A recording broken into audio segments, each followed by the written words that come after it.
tambalos-los hanggang sa huli.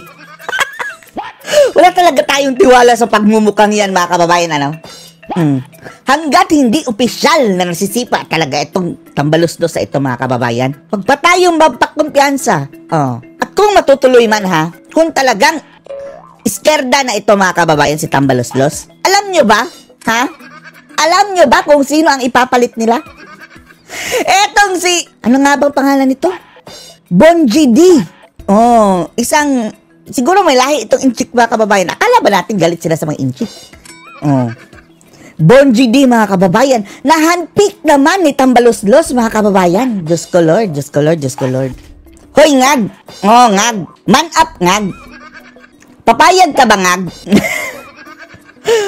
Na hanggang sa huli, aapakan pa rin ang iyong pagkapresidente ng pinsan mong tambalos-los? Apparently, mga kababayan, si tambalos-los ang namimili sa ipapalit sa kanya. Paano na yan?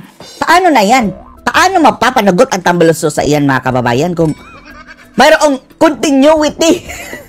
Parang ganyan na lang, mga kababayan, continuity. Dahil ang namimili, mga kababayan, na ipapalit sa kanya ay si tambalos-los din.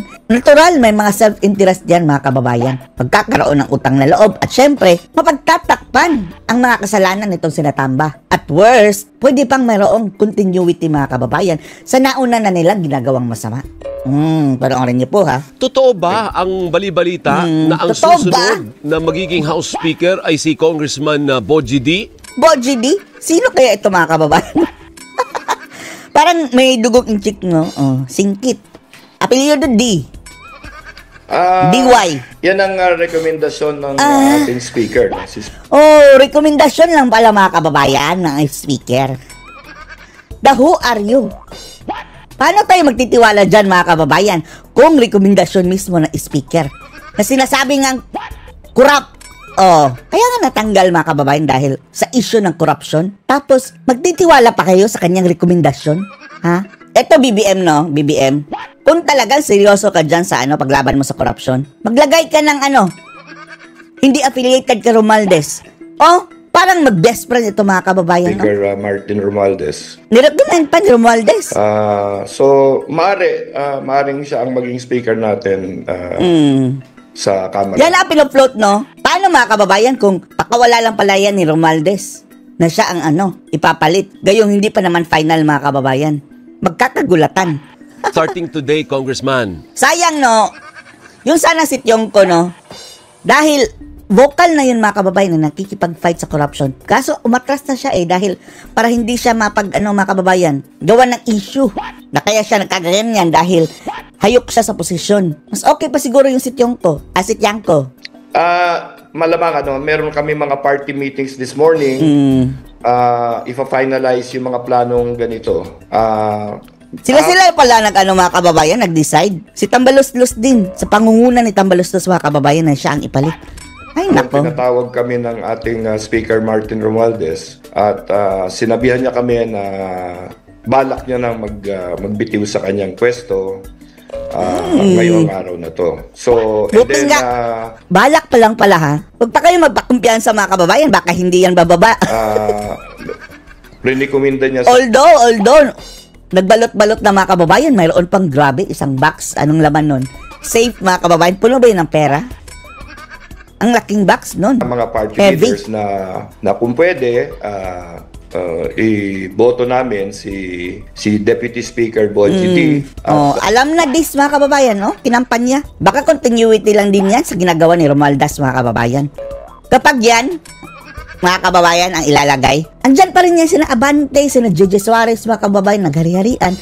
Dahil, magtabalahibo lang yan tulungan siya yung rekomendado ni Speaker Martin para sa epektibong pamamahala ng... Epektibo? Ito, mga kababayan, mga gunggong na talaga sila, ha? Pinalayas na nga si Lolong ang pinakamalaking buhaya dyan. Tapos, makikinig pa kayo sa rekomendasyon niya na siyang ipapalit? Mag-isip-isip kayo, Kongreso. Kung yan, the same feather, mga kababayan. Kahit pa wala tayong mga kababayan na anong issue nitong si DD na ito, si Bonji D. Sa ngalan na siya ang rekomendado ni Romualdez, mga kababayan, talagang mayroong self-interest dyan. Magkaibigan sila Hindi mapapanagot ang baboy na ito, mga kababayan. ating Kamara. Ipaki-educate nyo kami, Congressman. Di namin alam yung Educate goings on. us. Ano po, paano ba yan? Educate So us. someone will stand there at the session later and declare that the position of the speakership is vacant, or si speaker mismo mag-aanunsyo na I am resigning from my Magdadrama yan mga kababayan. Feeling ano yan? Martir. Punyetang martir. Nabuking mga kababayan na bumili ng mga eroplano at saka mga choppers, mga private jets, sina Zaldico at Tambaluslos. post as the Speaker of the House. Well, as sa ngayon, hindi ko alam, Alvin, kung anong plano ni Speaker dyan, ano? It can be either, I guess. But this is a voluntary thing sa panig ni Speaker Martin. Voluntary. Sabihin mo, nilaglag na siya ng agba. Natakot na si Agba mga kababayan, baka matulad tayo sa Nepal. In fact, ito, pinag-uusapan na to weeks ago. Tuwing nagkikita-kita kami mga party leaders, laging babanggitin ni Speaker Martin. Ang sabi, 200 plus pa ang supporter daw na mga kababayan ni Romualdez. O ngayon, na iniisip niya magbitiw na talaga dahil sabi niya masyado na daw ang kontrobersya. naginawa niya. Ay, nako. Na gusto niyang ipagtanggol ang reputasyon ng ating... Uy, Diyos ko, Lord! Ipagtanggol siya pa ang hero ngayon mga kababayan. Mababang kapulungan. In the first place, hindi ito bagay na inilagay dyan bilang speaker. Dahil, nung kasagsagan pa lang mga kababayan pala, nung umpisa pa lang, mayroon na pala itong issue noon sa Okada na bribery. Racketeering mga kababayan daw, sabi ni VP Sara. Kaya ngayon, nirarakit ang Kongreso. Siyempre, kami naman, kinukumbinsin namin siya na wag talaga, wag. Dahil, wag!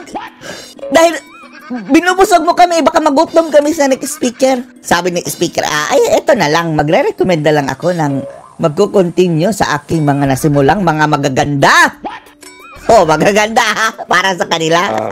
Lalong-lalo na dahil dito sa Ay, ating nako, buhaya. Kaanimalan. Hindi maaring maging unstable ang ating Kamara. Sigurado tayo, binonjing yan, mga kababayan, ni BBM. Sabi, insan, patawa-tawa yung si BBM, pasensya ka na kasi baka matawlad tayo sa Nepal Anyway, marami ka namang nakain na. Busog ka na siguro, laki na tiyan mo. Sige yan, balik-balik. Magsasabi na naman siya, kakausapin na naman namin siya. Nung isang linggo, siguro napunta kami sa sabi niya, siguro baka pwede, payagan nyo na akong bumitiw dito. Wow! As if pa mga kababayan, na hindi gusto ng karamihan. Lumayas ka, matagal ka na sanang lumayas, animal ka. So, ang ibang mga party leaders sinasabi, hindi speaker, kung sa tingin mo talaga na... Siyempre, gusto ng mga buhaya dyan na tambaluslos pa rin. Dahil busog na busog Sabi ni Tatay Digong, binusog ng binusog ang mga kongresista. At kang tumabi sandali. Dahil ang gusto niya kasi, Alvin, ito kasi maraming investigasyon, tapos binanggit pa yung pangalan niya. Sabi niya, baka dapat siguro ay step aside so that maharapin ko itong mga paratang na to, I mean, sabihin mo yan sa mo, kaibigan mong si Zaldico, harapin niya. Nagtago sa Amerika mga kababayan. Wala natin kung saan ito magtatago ha. Mayroon itong asunto sa Amerika. Hindi maganda yung puro rumor, tapos sasabihin ng tao na ginagamit ko yung posisyon ko para umiwas sa... Wala na, dyan pa lang mga kababayan. Tapos recommended niya yan si Bonji D. Luto na naman. Another kabangagan na naman ito mga kababayan. Pagsusuri nito. Sabi niya, hindi fair sa Kamara, and sabi niya, lahat ng ginawa ko naman, sabi niya, para maging successful ang House of Representatives. Successful sa pagnanakaw. Under kay Romualdez mga kababayan, grabing corruption, the most corrupt budget in Philippine history. Under sa kanya. Kaya hindi naman maganda na dito tayo mapupunta na parang iniiwasan ko pa yung mga pagsisiyasat ng mga... Uy, wag na kayo mangulol parating na commission, sabi niya. At ito mga pathological liar mga kababayan, yung nagsasalita ngayon, kasamahan ni Romualdez, pathological liar. Kahit sino man sabi liar. niya, iniiwas ako sa pananagutan. Dahil wala ako talagang dapat ikahiya. Kasi wala kang hiya. At wala naman akong masabang ginagawa. At akala mo lang wala, pero meron. Tingin ko, pwede kong ipakita yan sa kung saan mga investigasyon. Ang mata mo, Malalaman mo mga kababayan na nagsisinungaling dahil malinggero ang mata. O ano-ano, saan nakatingin mga kababayan, tingnan, nakatingin sa kami. So, nagsuggest yung ibang mga Nag-iisip mga kababayan, ano pa party ilan? leaders. Ibubuladas ko dito nang hindi ako nabubuking. Kung talagang iniisip mo yan, Speaker, baka pwede mag-leave ka na muna. Yun, Mag-leave tapos babalik din. Layas na. Sa procedures... Hoy kayo ng mga Kamara, buhaya, kongresista, may panahon pa kayong magpumili ng talagang matino. Wag yang recommended dito ng speaker. Kahit sino pa yan mga kababayang yan, banal na yan, Sa ngalan na ang nag-recommend niya sa kanya ay si Tambaluslos mga kababayan, wala na.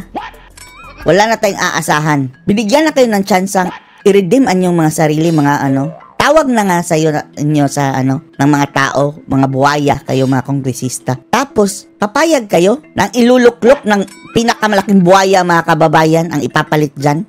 Rekomendasyon ng buhayang pinasipa.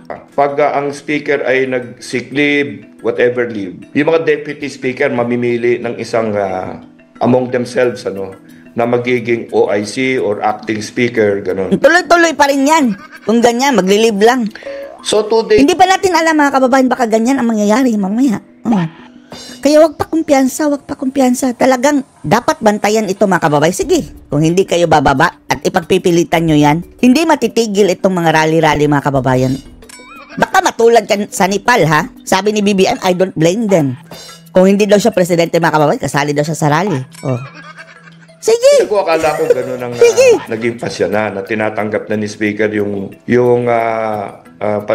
rekomendasyon namin. Dapat hindi na namin makita yung sina JJ Suarez, sina Abante, sina Ridon, Kokey, mga kababayan na maghari-harian dyan ha. Sina Garin, mga gagarin. Talagang iisip niya, gusto siyang tumabi talaga at pakita niya sa lahat na wala siyang tinatago, na handa siyang harapin lahat itong mga chismis, tsaka mga Dapat at yung mga makabayan, black mga kababayan, dapat hindi na yan maging parte ha ng minority. Kagaya ng dating Pangulong Digong dati mga kababayan, they are not even part of the minority. Hindi din sila, lalong-lalo na sa majority. Dahil ngayon mga kababayan, bida-bida sila eh. Nasa kanila ang mikropono mga kababayan dahil ang minority nabibigyan ng spotlight. Bumabanggit sa kanya na kasangkot dito sa lahat ng mga pangyayari ito. Kahapon, tinawag niya kami ulit, nung bandang hapon na. No, sige, malinggero mata At sabi niya na mag-isip nagdesisyon ka na naman daw siya buladas. na hindi na lang siya mag-leave. Kundi magre-resign. Tuloy na lang siya magbibitiw. Sabi niya, ang problema kasi Sipain pag nag-leave namin ako, kayo sa sasabihin ng mukha. tao, babalik pa yan, ganyan. Talaga nandyan lang babalik? yan sa tabi, na hindi naman totoo yung kanyang desisyon na harapin lahat ito. Yun, tapos sinabi niya na Kung linawin natin, nag-resign siya sa pagka-speaker. Nag-resign ba siya sa Wala pa. pagka-congressman o nag-resign siya sa pagka-speaker? Hindi, bilang speaker lang. Sana pati pagka-congressman, kayong taga-Tacloban, taga-Leyte, palitan nyo na rin yan si Tambaluslos. Tingnan nyo, Supposedly mga kababayan, kung maganda ang pamamalakad dyan sa kanila. Sobra na sana progresibo dyan mga kababayan, pero kawawa. Talagang kawawa ang lugar mga kababayan ni Tambaluslos. Sila lang ang yumaman. Palitan nyo na iyan, mga Romualdez. Ganap kayo ng bago. O di ba kaya kahit lang eto lang congressman, wag na kayong maghalal ng Romualdez dahil etong hinalal ninyo buong bansa ang nagsasaper mga kababayan. Wag mong sabihin nakikialam kami ha, taga Leyte, eto sa distrito ni Romualdez. Okay lang kung sino iboto ninyong mayor, kung mga gobernador. Pero, etong binoto ninyong kongresista buong bansa ang napaparusahan mga kababayan dahil sa kurakutan na issue sa kanya. Ang plano niya, hindi pa siya nagre-resign, no? So, ang alam namin, base sa sinabi niya sa amin, Huwag pa kumpiyansa ha, hindi pa nagre-resign. Iniisip niyang resignation, no? As speaker. Tapos, parang pinalabas pa mga kababayan na voluntary. Hindi na kudita.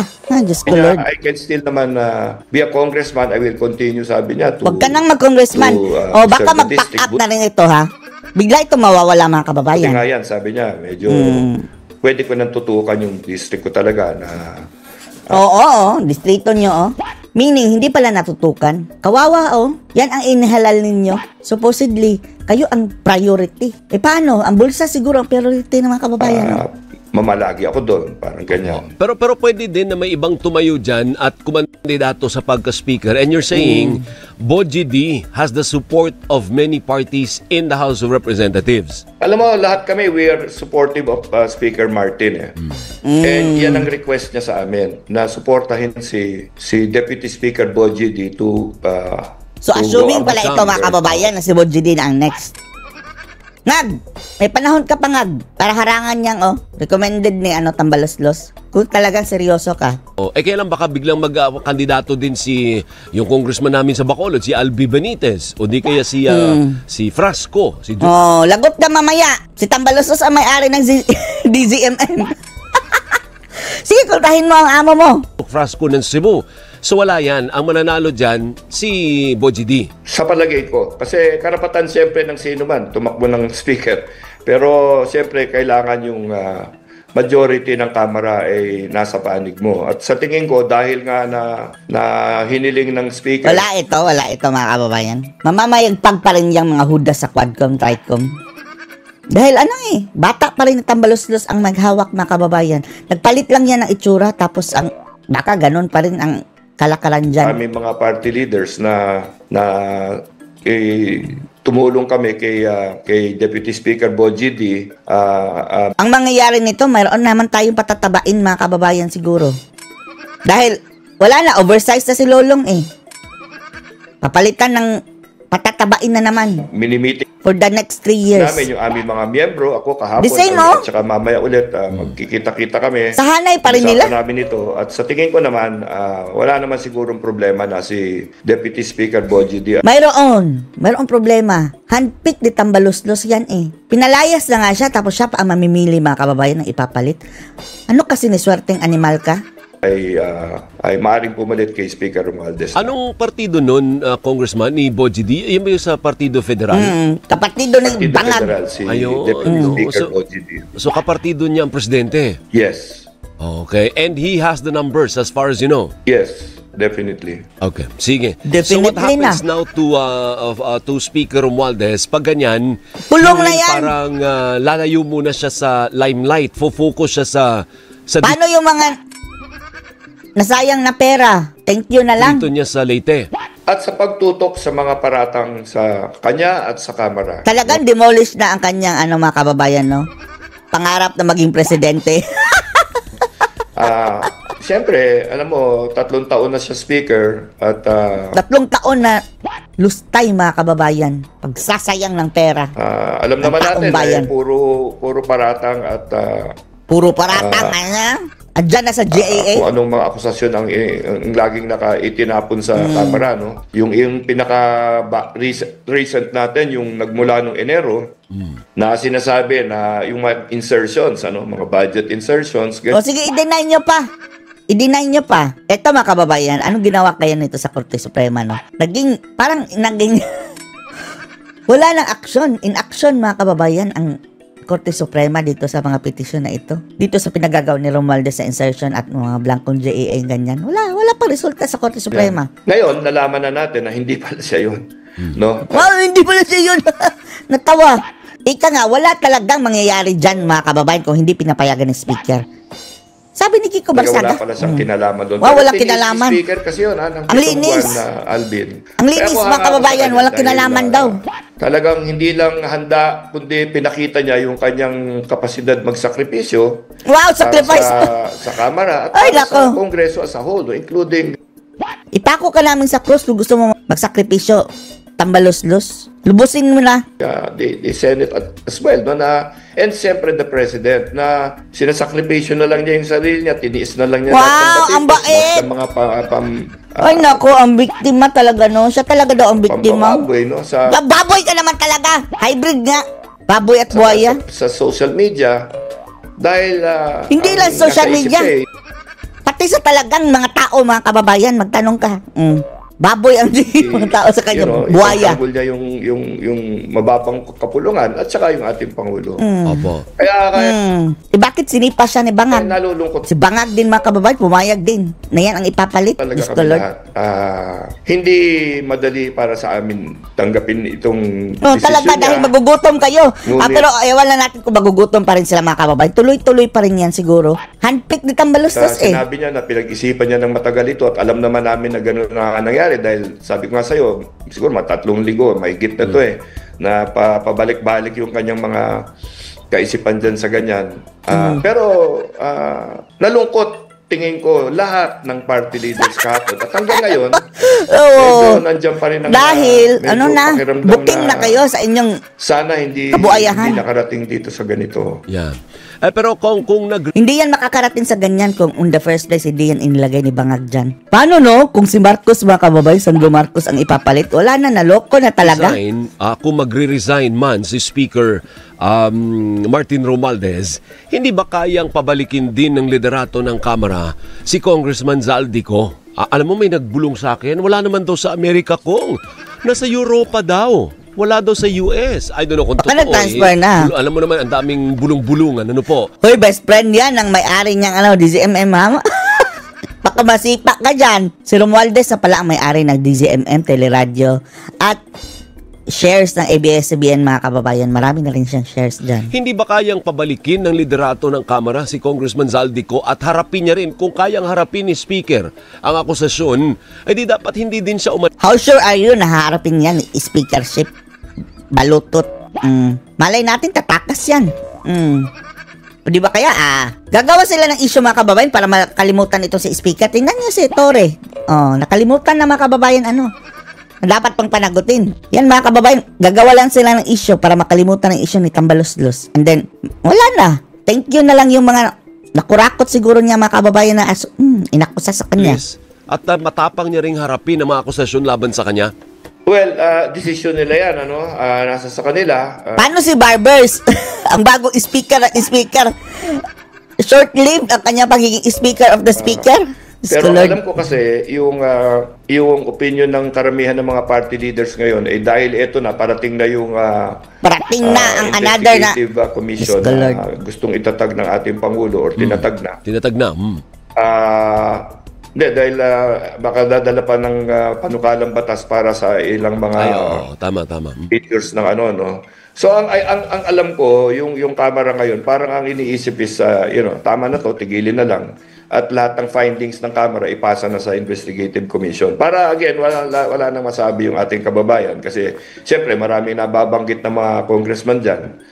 So, ayan na naman. Baka, pinagtatakpan nila yung sarili nila. So, para maiwasan na yan, ang alam ko na parang nagwa-wind up na yung nag-iimbestigasyon na committee nito. Hindi, pero ibig ko sabihin, kung may bagong liderato ang Kamara starting today or the day after, hindi ba ang pwedeng unang act niya is to request Congressman Zaldico to go back? Ano bang medical condition niya na kailangan ng pagtatakpan nga nila, Alvin. siya sa Amerika at hindi niya harapin Sige, at least tinanong niya mga kababayan, ang mga akusasyon laban sa kanya, Congressman? Sikwed ka, Well, hindi ko alam kung anong specifics ng medical condition ni Congressman Zaldico, no? 90/60, ayon sa mga kababayan. Pala. Yung blood pressure na ni Zaldico. Pero siyempre, medyo kaduda-duda. Kaduda-duda talaga. At saka, tama yan. Siguro naman, hindi naman isang buwan. Unless talagang malubhang-malubha na, hindi naman mukhang ganun. So, sana may mahanap na paraan na pabalik siya. At kung may maiisip na ganyan yung bagong liderato ng Kamara, papalakpakan natin lahat yan dahil talagang yan ang... Pati yung best friend ni BBM mga kababayan na DI Secretary, nilaglag na si Zaldico, ginigipit daw siya mga kababayan para pinipwersa siya na magbigay ng doon, go signal sa kanyang preferred na importer, something ganyan. Gustong mangyari ng lahat, para may kwento na ni Congressman ko lahat ng mga pangyayari at... Ang gusto nating mangyari mga kababayan, itong mag-best friend daw na si Zaldico at si Tambaluslos, magtuturuan na. Antayin natin dyan mga kababayan na magtuturuan na itong mga dalawang mga buhaya. Pagtanggol niya yung sarili niya sa mga paratang din sa kanya. Siya ang buwas buhaya. Hindi, mas buhaya ka. Mas buhaya ka. Pareho kayo mga buhaya, mga At animal. alam mo, para maliwanagan na lahat ito, alam mo, tsaka banggitin na yan siguro, kung meron mang krimen na nangyari dyan, kung sinong kasabot na dyan. No? Po, one last, As if naman, no. may last 3 minutes ako. Siyempre, hindi natin palalagpasin yung pagkakataon sa paborito mong congressman, si Congressman Barsaga. Nauna pang nakasuhan, mga kababayan, ng ethics si Barzaga.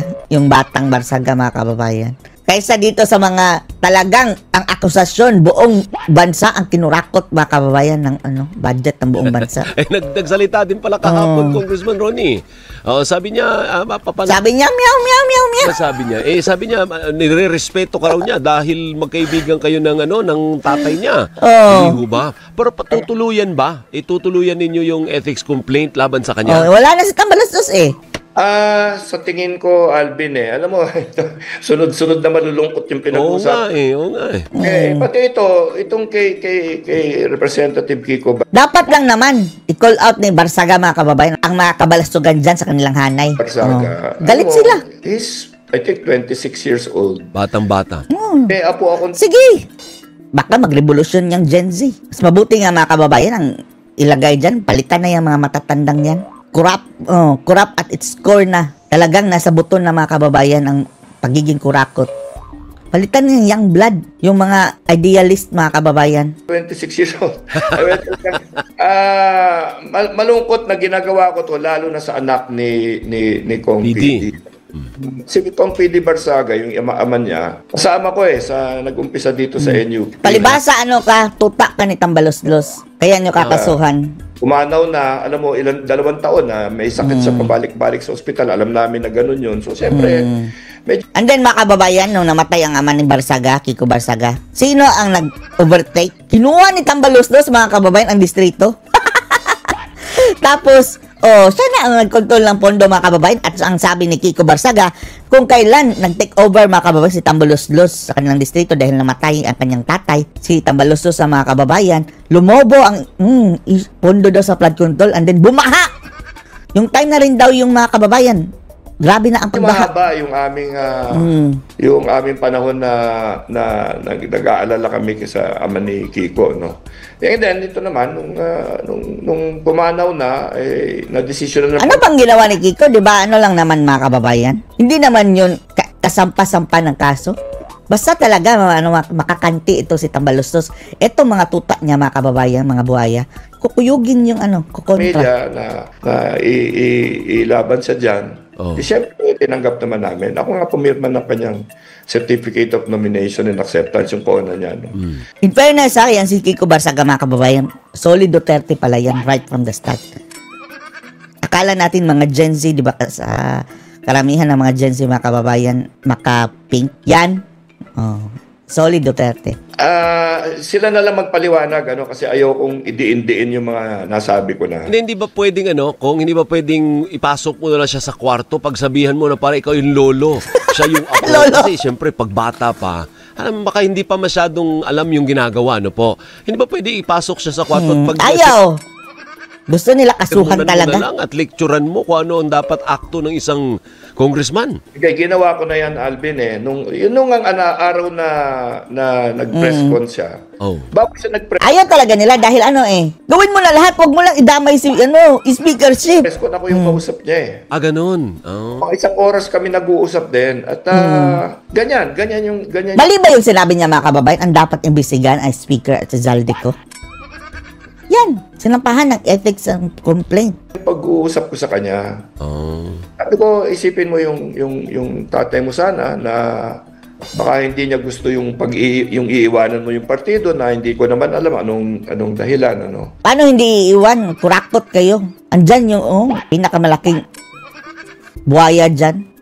Pero nagpupumilit siya. Tapos hindi naman niya sinasabi sa akin ang dinadamdam pala niya yung daw. Inaakusa ko siya na nagsosolicit siya ng signatures na pababain si speaker. Wala ba akong ginagawang gano'n? Hindi niya binanggit sa akin nung nag-usap kami. At wala siyang sinabi sa akin tungkol kay speaker. Ang sabi lang niya, mas mabuti ito Chairman, kung mag-resign ako para sa atin pareho, no? For me and for the party, sabi niya. Hindi ko naman natanong na kung bakit, pero paikot-ikot yung usapan namin. Isang oras, paikot-ikot. Hindi, so, Nag-press ko, yun na agad ang binanat niya. Nagulat naman ako. kaya nga. So ano na lang yung advice mo sa kanya? Ngayon na nandito na tayo sa puntong ito, wala nang atrasan. Tuloy yung ethics complaint. Ano Yan, mahinang ethics complaint yan, mga kababayan. Diyos ko, Lord. Yun lang sanabi niya, dyan sa interview. ang advice mo sa batang mambabatas? Wala kang karapatang mag-advise, soy. Kung sino ka man. Sinasamba nyo, buhaya. Diyos ko, Lord. Well, kasi napupunan na ng maraming kababayan natin yung mga nangyayari na sa paligid niya na ginagawa niya. No? Ito, tuloy na to. Sana, kung may panahon pa sanang tigilin niya na to at na-expose kayo. No. apologize siya sa... Wow! Ayan na naman sila, mga kababayan. Mag-sorry kayo kundi contempt, kundi kaso. Kamara, no? Kasi... Abanting, galawan, no? Pinapasok niya yung mga kwarto ng senador na hindi naman Senador! ng congressman na hindi naman siya imbitado. Umiikot siya sa So what? sa plenary hall. Biglang lalapitan niya yung tao, I'm running for speaker. Ganon. Akala ba namin confident kayo kay Romualdez? Bakit insecure kayo? So, kung pwedeng sanang wala na lang ganyan at magpakita siya na siguro makanahilo lang siya ng ilang araw kaya niya ginawa yan or talagang gusto niya mag-speaker at yun ang paraan niya na hindi naman... Mas mabuti nga kumpara dyan kay Tambaloslos at yung handpick niya, mga kababayan. Hindi naman naintindihan lang siguro ng iba. Pero mukhang hindi ganun kasi may mga post yan, Alvin, na medyo hindi siguro tamang Kung anong post niya, outside na yon dyan sa kamera. Yung mga actions lang niya na ginawa niya inside dyan sa inyong House of the Crocs. Yun ng congressman yan. At sa amin naman, pag pinakawalan namin to, kung ano man ang rason, dahil kahit papano, mataas. Huwag kayong matakot dyan sa intimidation lang ito ng mga animal, mga kababayan na Galawang Tambaloslos talaga, diktador. Yan, mga kababayan. Namin sa kayo dahil sa pamilya niya. Hindi na nila sinapahan ng ethics yung mga makakaliwa, mga kababayan dati, 'di ba? Pasigaw-sigaw pa habang nagsusona. Yung sinali doon, mga kababayan. Nag-walk out, dala-dala ng mga placards. Yun ang dapat i-ethics. Ito, ina-expose ang mga kasamahan niya, mga buhaya, mga kababayan. Ethics. Yung mga behavior na ganyan, baka gayahin ng iba. Dapat lang gayahin. Kayo ang hindi dapat gayahin. Hindi naman wala nang pakialam din sa kaysa naman magnanakaw. Kung anong reputasyon ng Kongreso. Anong gusto mong gayahin na behavior, yung pagnanakaw?